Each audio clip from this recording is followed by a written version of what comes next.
Yes friend, તો જોઈ શકો છો આ કુદરતી નજારો, બહુ જબરદસ્ત માહોલ છે, શાંતિનું વાતાવરણ છે અને ફક્ત પાણીનું જ અવાજ, બરાબર.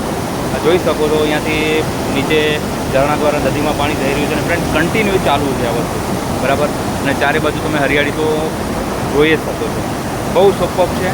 તો ફ્રેન્ડ્સ, ખરેખર જિંદગીની અંદર આવી વસ્તુ પણ જોવી બહુ જરૂરી છે, બરાબર છે. અને આના અંદર અમે લોકો પ્લાન બી કર્યું છે, બહુ એન્જોય કર્યું છે, બરાબર.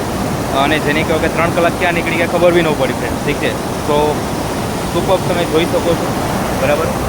આ લાઈવ પાણી, બરાબર, કન્ટિન્યુ તમે વિચારી શકો છો કે એટલું બધું પાણી કઈ જગ્યાએ જતું હશે. અને ખરેખર આ પાણી આપણા કચ્છ ગુજરાતની અંદર હોય, ઠીક છે, તો એવું આપણા બધા ખેડૂતો માટે ફાયદાકારક હોય ફ્રેન્ડ, ઠીક છે.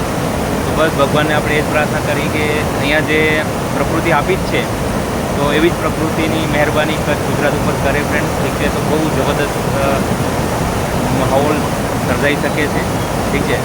તો બહુ ક્યાંથી પાણી આવતું છે કાંઈ આપણે ખબર નથી. આ તમને ઝૂમ કરીને હું બતાવી શકું છું આપણે, બરાબર. તમે જોઈ શકો છો કે પ્રકૃતિ ચારે બાજુ ખીલેલી છે, બરાબર છે. ને ફ્રેન્ડ્સ, ખબર નહીં કેટલા હજાર વર્ષો જૂની આ જગ્યા હશે અહીંયા, ઠીક છે. તો સુપર અમેઝિંગ, ઠીક છે. Thank you so much.